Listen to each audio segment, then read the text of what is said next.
अस्सलाम वालेकुम dear students. आज का हमारा टॉपिक है वो है मॉलिक्यूलर मास। इससे पहले हमने एटॉमिक मास के बारे में पढ़ा है। Just as the atomic mass of an element is the average relative mass of its atoms as compared to that of the isotope of carbon-12, जो हमने पहले पढ़ा था कि एटॉमिक मास जो बराबर होता है वो average relative mass of its atoms के बराबर होता है एलिमेंट के, with that of the atom of carbon-12 isotope that is taken as simply the reference atom. Similarly, this molecular mass can also be defined in the way molecular mass को हम कैसे define कर सकते हैं। यहाँ पे हमने लिखा है the molecular mass of a substance, the substance can be element or that can be compound, is the average relative mass of its molecule as compared with that of an atom of carbon-12 taken as 12.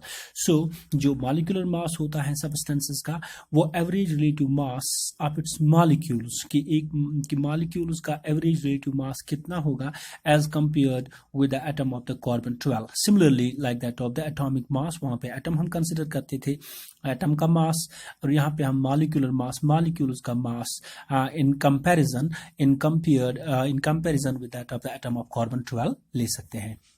In other words, the molecular mass of a substance represents the number of the times the molecule of that substance is heavier than 1/12th of the mass of the carbon-12. तो वहाँ पे हम देखते थे कि number जो atomic mass होता था वो कितना heavier होता था and then the 1/12th part of that of the carbon-12 isotope. तो यहाँ पे हम देखते हैं कि simply the substance, this molecular mass represents how many times this molecule is usually being heavier than 1/12th of the part of the carbon-12 isotope. तो इसके अलावा हम ऐसे कैसे कैलकुलेशन कर सकते हैं इसके, यहाँ पे लिखा है ये as molecule is made up of 2 और मोर। ये तो हमें पहले भी पता है कि मॉलिक्यूल एक या दो से ज्यादा एटम के साथ बना होता है। वो एटम सेम भी हो सकते हैं, वो डिफरेंट एटम एलिमेंट्स का भी हो सकता है। तो इनका एक डेफिनेट मास होता है, एटम्स का एक डेफिनेट एटॉमिक मास होता है। सो मॉलिक्यूलर मास जो होता है सब्सटेंसेस का वो हम कैलकुलेट कर सकते हैं by adding the atomic mass of all the atoms present in one molecule of the substance. For example, तो हमको ये पता होना चाहिए कि जो मॉलिक्यूल जो होता है वो मॉलिक्यूल दो से ज्यादा एटम्स को लेके मिलके बनता है। वो एटम्स सेम एलिमेंट से भी होते हैं या डिफरेंट एलिमेंट से भी होते हैं। सो मॉलिक्यूलर मास जो होता है वो कॉम्बिनेशन होता है simply the total atomic mass present in the molecule as well. So तभी हमने लिखा कि molecular mass of a substance can be calculated by adding the atomic mass of all the atoms present in the molecule of that substance. इस molecule में कितने atoms होते हैं, इन सारे atoms का atomic mass जमा करके हम molecular mass निकाल सकते हैं। यहाँ पर चंद examples हैं जिसको हम लेके पढ़ सकते हैं। पहली है the molecule of the hydrogen. यहाँ पे हम हाइड्रोजन मॉलिक्यूल H2, यहाँ पे 2 एटम है हाइड्रोजन के, तो इसका मतलब है कि 2 हाइड्रोजन के एटॉमिक मास को मिलके हम मॉलिक्यूलर मास ऑफ हाइड्रोजन निकाल सकते हैं। So we can say the molecular mass of hydrogen is 2, क्योंकि ये 2 एटम है, into atomic mass of hydrogen that's called as 2 into atomic mass of hydrogen is 1। Each atom of hydrogen contains 1.0 units of mass, that's equal to 2.0. So one molecule of hydrogen is having the molecular mass of 2.0 units. Similarly, we are having the molecule of oxygen. It's represented by O2. So as we contain the 2 atoms of oxygen, so we can say 2 into atomic mass of hydrogen. ये जो 2 atoms हैं इनका atomic mass into 2, यानी ये 2 ही हैं, तो atomic mass 2 atomic mass of hydrogen, that's 1 atomic mass of hydrogen. And the atomic mass of one hydrogen is 16, and चूंकि ये 2 हैं तो that means 2 into 16, that's 32U. Similarly, we are having the ozone. It's having the formula O3. As O3, we containing the 3 atoms of oxygen. So one atomic mass of oxygen into 3, that's 3 into 16. अभी हमने पढ़ा, so that's 48U. So this is simply the molecular mass, how we can calculate that. Similarly, यहाँ पे हमारे एक और compound है C12H12O11. यहाँ पे हम देख रहे हैं 12 into atomic mass of carbon and 12 into atomic mass of hydrogen and 11 into atomic mass of oxygen. So यहाँ पे हम देखते हैं 12 into atomic mass of carbon, that's 12U, plus 12 into atomic mass of hydrogen, that's 1.U, अभी हमने पढ़ा। So 11 into atomic mass of this oxygen, that's 16, इसको मिला के ये बनता है 342 units. So the molecular mass of this very compound is 342 units. So we can simply, this molecular mass is simply the combination the total atomic mass of all the atoms present in that molecule. ये हमारा पहला topic हो गया। इसके अलावा हमें आज पढ़ना है आयोनिक कंपाउंड्स के बारे में। क्योंकि हमें अभी इससे पहले पता था कि जो डिफरेंट टाइप्स ऑफ कंपाउंड्स होते हैं वो डिफरेंट एटम्स को मिलके बनते हैं। These compounds are formed by the combination of the different types of the atoms from the different elements together. लेकिन यहाँ पे हमने अलग चीज पढ़नी है कि a number of compounds are known which are formed by the combination of a metal atom with a non-metal atom। यहाँ पर दो चीजें हमने पढ़नी है कि यहाँ पे जो कंपाउंड बनता है वो दो चीजों को लेके बनता है। एक है हमारा मेटल एटम, इसमें एक मेटल का एटम होता है और दूसरा नॉन मेटल का एटम होता है।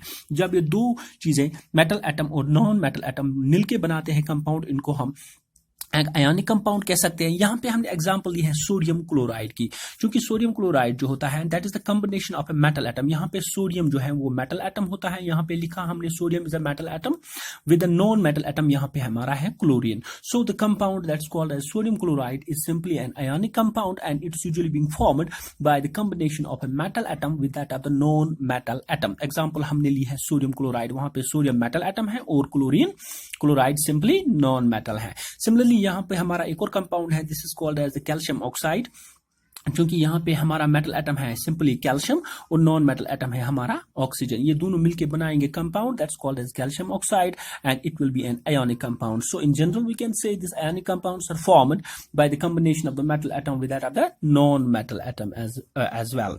यहाँ पे आगे चल के हम क्या लिख रहे हैं, however in this compounds the metal and non metal atom are not present inside but are present as charged species. क्योंकि ये आयोनिक कंपाउंड्स होते हैं, इनमें मेटल और नॉन मेटल एटम यहाँ पे सिंपली चार्जड सूरत में पाए जाते हैं, यानी इनके ऊपर एक या एक से ज्यादा चार्जेस होती है, चाहे वो प्लस साइन हो या नेगेटिव साइन हो, इनको हम चार्जड स्पीशीज कह सकते हैं। So these ionic compounds are being represented in the form of charged species as well. For example in sodium chloride जो अभी हमने पढ़ा, सोडियम को हम रिप्रेजेंट करते हैं N पॉजिटिव से, that's called as Na positive. That's Na is simply sodium, and positive that means it has lost one of its electrons as well.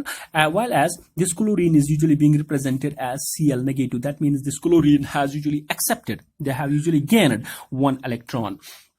सो यहाँ पे ये जो हमारे एटम्स होते हैं आयोनिक कंपाउंड्स में, ये चार्जड सूरत में पाए जाते हैं। So in also calcium oxide में क्या होता है, कैल्शियम ऑक्साइड में यहाँ पे कैल्शियम डाइवेलेंट है, that means it has usually this calcium has lost the two electrons, so it gained the two charged part, the two charges, while as the oxygen is being represented as O2 negative, that means this oxygen have usually gained the two electrons as well. So these atoms are usually being not present as such, ये ऐसे नहीं होते हैं बल्कि ये charged सूरत में पाए जाते हैं इन आयोनिक कंपाउंड्स में। तो यहाँ पे हमने लिखा एन एटम और ग्रुप ऑफ एटम्स, चाहे एक एटम हो या ग्रुप ऑफ एटम्स हो, which carries the positive charge, जिनके ऊपर ये पॉजिटिव चार्जेस होती हैं। जो पॉजिटिव चार्जेस आप देख रहे हैं इनको हम सिंपली पॉजिटिव और दूसरे पर होते हैं नेगेटिव चार्जेड, इनको हम आयन्स के नाम से जानते हैं। चाहे ये पॉजिटिव साइन ऊपर हो या नेगेटिव साइन, इनको हम आयन्स के नाम से जानते हैं। जिन एटम्स के ऊपर पॉजिटिव चार्जेस होते हैं इनको हम कैटायंस के नाम से जानते हैं। The atoms that carrying the positive charges are called as the cations, while as the ions that carrying the negative charge are called as anions. और जो नेगेटिव चार्ज वाले होते हैं इनको हम एनायंस कह सकते हैं। तो यहाँ पे हम देख सकते हैं Na को हम सिंपली कैटायन कह सकते हैं, Na positive, and chlorine negative को हम एनायन कह सकते हैं। यहाँ पे कैल्शियम डाइवेलेंट को हम कैटायन कह सकते हैं, और oxygen negative that's 2 times negative, it is simply been taken as anion as well. तो आगे the ions containing only one single atoms, I mean to say that's called one single charged like that, they are called as a mono atomic ions. वो सारे atom जिनके ऊपर simply जिनमें एक ही atom होता है और उनके ऊपर चार्ज होती है उनको हम मोनो एटॉमिक आयन्स कह सकते हैं। These are called as mono mean single, mono atomic ions, while as an ion consisting of a group of atoms is called as a poly atomic ions, या while as या वो ion जिसके जो group of atoms के साथ बनता है उसको हम पॉली एटॉमिक आयन कह सकते हैं। The compounds consisting both this cation और एनायन, इनको हम आयनिक कंपाउंड्स कह सकते हैं। सो आयनिक कंपाउंड्स वो सारे कंपाउंड्स होते हैं जिनमें कैटायंस और एनायंस जो होते हैं दोनों प्रेजेंट होते हैं उन कंपाउंड्स को हम these ionic compounds कह सकते हैं. So ionic compounds are the compounds that are formed by the combination of the metal and the non-metal atoms as well, or the compounds that consisting both cations as well as the anions are called as the ionic compounds as well. So आगे हमने ये भी पता है हमें, इससे पहले भी हमने पढ़ा है कि कंपाउंड जो होता है वो दो से ज्यादा एटम्स को सेम हो या डिफरेंट उनके साथ मिलकर बना होता है, लेकिन जो एटम्स इनमें होते हैं वो फिक्स्ड प्रपोर्शन में होते हैं, एक खास तनासुब होता है जिनको लेके ये बनते हैं ये आयनिक कंपाउंड्स. फॉर एग्जांपल यहाँ पे सोडियम क्लोराइड है, इसमें हम देख पाते हैं कि बाय मास कितना है सोडियम और कितना है क्लोरीन एटॉमिक मास जो होता है सोडियम को वो 23:35 क्लोरीन का होता है by mass. That means the every sodium chloride molecule will contain 23 units of this sodium and 35.5 units of chlorine by mass. In every type of molecule of sodium chloride, now we will have the same type of mass. This is a fixed proportion for that. और इसके अलावा हमारा है calcium oxide में चूंकि calcium है और हमारा ऑक्सीजन है, मेटल और नॉन मेटल है, यहाँ पे हमारा कैल्शियम जो है वो 40 यूनिट्स के बराबर होता है और ऑक्सीजन जो 16 यूनिट्स के बराबर होता है. In other words we can say it's 5:2 by mass. यही मास बाय प्रपोर्शन होता है हर किसी मॉलिक्यूल ऑफ कैल्शियम ऑक्साइड में. Thank you dear students for joining us for today's topics of this molecular mass and ionic compounds. Thank you.